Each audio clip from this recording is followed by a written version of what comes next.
Seeds gross seeds ఉంటాయి కదా, అవి స్ప్రెడ్ చేసుకోవడానికి కూడా యూజ్ చేయొచ్చు అన్నమాట. అది కూడా వేసేయండి, అందులో ఫుల్గా వేసేస్తే ఆ తర్వాత 2.5. అందరికీ నమస్కారం, వెల్కమ్ బ్యాక్ టు అమెరికాలో కోటవారి అమ్మాయి. ఈరోజు వీడియో ఏంటి అనేది ఈ పాటికే చాలామందికి అర్థమైపోయి ఉంటుంది. ఈ స్ప్రింగ్ సీజన్లో ఇదే మన ఫస్ట్ లాంగ్ గార్డెనింగ్ వీడియో అనమాట. ఈరోజు వీడియోలో నేను మా లాన్కి ఏ ఫెర్టిలైజర్ని యూజ్ చేస్తాను, అంతేకాకుండా ఫెర్టిలైజర్ నెంబరింగ్స్ ఉంటాయి, ఆ నెంబరింగ్స్ గురించి కొంచెం డీటెయిల్గా నేను ఎక్స్ప్లెయిన్ చేస్తాను. సో వీడియో స్కిప్ చేయకుండా వీడియో మొత్తం చూడండి, యూస్ఫుల్ ఇన్ఫర్మేషన్ చాలా తెలుసుకుంటారు. నేను వింటర్లో ఆల్రెడీ ఫెర్టిలైజింగ్ చేసాము, సో ఇప్పుడు స్ప్రింగ్ కాబట్టి స్ప్రింగ్లో కూడా మనం మళ్ళీ ఫెర్టిలైజింగ్ అనేది చేసుకోవాలి. ఫెర్టిలైజింగ్ చేసే ముందు ఆల్రెడీ మన లాన్ మొత్తం ఆకులతో నిండిపోయి ఉంటుంది, ఎందుకంటే వింటర్ వల్ల ఆకులన్నీ రాలిపోతాయి కాబట్టి వింటర్లో. సో స్ప్రింగ్ సీజన్లో ఆ ఆకులని ఫస్ట్ క్లియర్ చేసేసుకోవాలి, తర్వాత మాత్రమే మనం ఫెర్టిలైజింగ్ అనేది చేయాలన్నమాట. ప్రస్తుతానికి నేను అదే పని చేస్తున్నాను. మీరు ఇప్పుడు బాగా అబ్జర్వ్ చేసినట్లయితే లాన్లో చూసారా లైన్స్గా కనబడుతుంది గడ్డి. సో వింటర్లో మేము ఫెర్టిలైజింగ్ చేసినప్పుడు తప్పు చేసాం అనమాట, కరెక్ట్గా వేయలేదు ఫెర్టిలైజర్ అనేది. సో ఫెర్టిలైజర్ ఎక్కడైతే పడిందో అక్కడ మాత్రమే గ్రీన్గా అయింది, మిగిలిన ప్లేస్ అంతా డ్రైగా అయిపోయింది అనమాట. సో అది ఫెర్టిలైజర్ మనం వేయడం కూడా చాలా కేర్గా వేయాలన్నమాట. ఈచ్ అండ్ ఎవ్రీ ప్లేస్లో కూడా మన ఫెర్టిలైజర్ అనేది పడేటట్లు. ఎక్కడికక్కడ ఆకులు అనేది ఫుల్గా క్లీన్ చేసేసి ఇలా పెట్టేసాం అనమాట.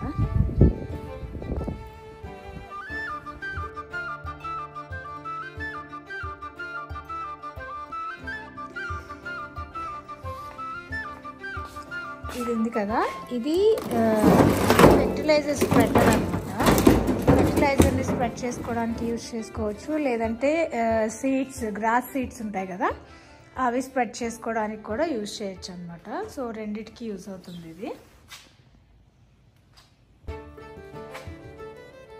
సో ఈ బటన్ ఉంది కదా, ఈ బటన్ని ఇలా ప్రెస్ చేస్తే మీకు కిందకి ఇలా ఓపెన్ అవుతుంది. ఇలా ఓపెన్ అయ్యి ఫెర్టిలైజర్ అనేది స్ప్రెడ్ అవుతూ ఉంటుంది. మనం ఇక్కడ స్పీడ్ని కూడా సెలెక్ట్ చేసుకోవచ్చు అనమాట, ఎంత స్పీడ్లో స్ప్రెడ్ అవ్వాలి, అంటే ఎంత వైడ్ ఎంత దూరం వెళ్ళాలి అనేది మనము ఇక్కడ సెలెక్ట్ చేసుకోవచ్చు అనమాట. సో దాన్ని బట్టి ఈ కింద మారుతుంది, ఇది ఇలా రొటేట్ అవుతుంది అనమాట. ఇలా రొటేట్ అవుతూ మనకి స్ప్రెడ్ చేస్తుంది, మనం వేసిన ఫెర్టిలైజర్ని కానీ సీడ్స్ని కానీ అలా స్ప్రెడ్ చేస్తుంది అనమాట. సో ఇది నేను తీసుకొచ్చిన లాన్ ఫెర్టిలైజర్. మీరు ఈ ప్యాకెట్ రైట్ సైడ్ కార్నర్లో అబ్జర్వ్ చేస్తే 3004 అని నెంబరింగ్స్ ఉన్నాయి కదా. ఏ ఫెర్టిలైజర్కైనా ఇలాంటి నెంబరింగ్స్ అనేవి ఉంటాయి. ఆ 3 నెంబరింగ్స్ దేన్ని రిప్రజెంట్ చేస్తాయి అంటే నైట్రోజన్, ఫాస్ఫరస్ అండ్ పొటాషియం అనమాట. అంటే ఇప్పుడు నేను తీసుకున్న ప్యాక్లో 30% ఆఫ్ నైట్రోజన్ ఉంటుంది, 0% ఆఫ్ ఫాస్ఫరస్ ఉంటుంది అండ్ 4% ఆఫ్ పొటాషియం ఉంటుందన్నమాట. అంతేకాకుండా నేను తీసుకున్న ప్యాక్లో 2% ఆఫ్ ఐరన్ కూడా ఉంది. సో వాటన్నిటి వల్ల మన వింటర్లో గడ్డి అనేది కలర్ లేకుండా అయిపోతుంది కదా, ఇవన్నీ మనం ఇవ్వటం వల్ల మంచి గ్రీనరీ కలర్లో వస్తుందన్నమాట గ్రాస్ అనేది. సో అందుకు ఈ ఫెర్టిలైజర్ అనేది ప్రతి సీజన్ స్టార్టింగ్లో ఇవ్వడం అనేది మస్ట్ అండ్ షుడ్ అనమాట. చూడండి, సైడ్ యార్డ్స్లో వేసిన ప్రైవసీ ప్లాంట్స్ ఎంత చక్కగా పెరిగిపోతున్నాయో చూస్తుంటే భలే ముచ్చటగా ఉంది నాకైతే. బ్రేక్ఫాస్ట్ అది చేసేసాము, ఇప్పుడు ఫెర్టిలైజర్ వేసేద్దాం. నేను వింటర్లో యూజ్ చేసిన ఫెర్టిలైజర్ కొంచెం ఉండిపోయింది అనమాట. సో ఆ ఫెర్టిలైజర్ ఇప్పుడు నేను తీసుకొచ్చిన కొత్త ఫెర్టిలైజర్ రెండు యాడ్ చేసి మిక్స్ చేసేసి ఈరోజు నేను ఫెర్టిలైజింగ్ చేద్దాం అనుకుంటున్నాను. అది కూడా వేసేయండి, అందులో ఫుల్గా వేసేస్తే ఆ తర్వాత ఇప్పుడు ఈ ప్యాక్ ఉంది కదా, ఈ ప్యాక్ మొత్తాన్ని 12,000 స్క్వేర్ ఫీట్ వరకు వేయచ్చు. మనది ఆల్మోస్ట్ బయట 2,000 స్క్వేర్ ఫీట్ ఉంటుందేమో, బయట 4,000 స్క్వేర్ ఫీట్ ఉంటుందంట. సో మనం ఇంత వేయక్కర్లేదు, సో ఇది వేసాం కదా, కొంచెం వేసుకుంటే సరిపోతుంది.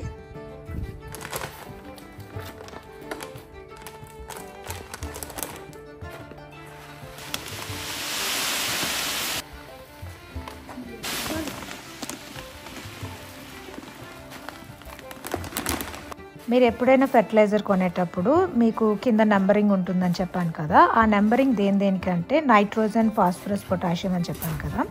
సో ఇప్పుడు మన లాన్ బాగుంది కానీ గడ్డి తాలూకా కలర్ అనేది చాలా అంత గ్రీనరీగా లేదు అన్నప్పుడు నైట్రోజన్ పర్సంటేజ్ అనేది ఎక్కువగా ఉన్న ఫెర్టిలైజర్ అనేది తీసుకోవాలి.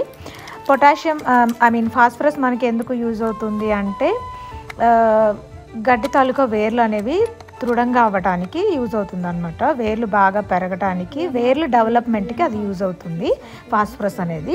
పొటాషియం ఏంటంటే రూట్స్ అనేవి స్ట్రాంగ్ అవ్వడానికి పొటాషియం అనేది యూజ్ అవుతుంది అనమాట. సో అలా మన లాన్ని అబ్జర్వ్ చేసుకొని మన లాన్లో ఏది తక్కువ అయిందో చూసుకొని ఆ నెంబరింగ్ అనేది కొంచెం ఎక్కువగా ఉండేది మనం సెలెక్ట్ చేసుకోవచ్చు అనమాట. సో నేను ఇప్పుడు స్ప్రింగ్ సీజన్లో ఉన్నాను కాబట్టి నా లాన్కి మెయిన్ నా కలరింగ్ అనేది కూడా చాలా అవసరము, రూట్స్ డెవలప్మెంట్ కూడా చాలా అవసరమే. సో కానీ ఇప్పుడు మేము వింటర్లోంచి స్ప్రింగ్కి వచ్చాం కాబట్టి మంచి కలర్ రావడానికి నేను నైట్రోజన్ పర్సంటేజ్ అనేది ఎక్కువ ఉన్నది తీసుకున్నాను. చూసారా, ఫుల్గా వేసాం కదా, ఆల్మోస్ట్ అయిపోవచ్చింది. సో మనం స్ప్రెడర్ని మూవ్ చేసేటప్పుడు కూడా లైన్స్ ఫాలో అవుతూ చేయాలండి, లేదంటే ప్రస్తుతానికి మా లాన్ చూసారా కొంచెం లైన్స్ లాగా పడుతుంది. సో మన ఫెర్టిలైజర్ అనేది ఎక్కడ పడుతుందో అక్కడ మాత్రమే గ్రీన్గా అవుతుంది, ఆ పక్క ప్లేస్లో గ్రీన్గా అవ్వదు అనమాట. సో వింటర్లో మా హస్బెండ్ లాన్ ఫెర్టిలైజింగ్ చేశారు, ఆయనకి సరిగా స్ప్రెడ్ చేయడం రాలేదు, అందుకు లాన్ అంతా లైన్స్గా కనబడుతుంది ఇప్పుడు. సో అది కూడా మీరు ఫాలో అవ్వండి ఖచ్చితంగా. ఫెర్టిలైజింగ్ చేయడం అయిపోయిన తర్వాత డ్రైవేలో కొంచెం ఫెర్టిలైజర్ అనేది స్ప్రెడ్ అయిపోతూ ఉంటుంది. సో దాన్ని మనం క్లియర్ చేసేసుకోవాలన్నమాట, ఎందుకంటే పిల్లలు ఆడుతూ ఉంటారు. సో వాళ్ళకి ఏ హార్మ్ అవ్వకుండా మనం గడ్డిలోనికి ఆ ఫెర్టిలైజర్ అంతా తుడిచేసుకోవాలి.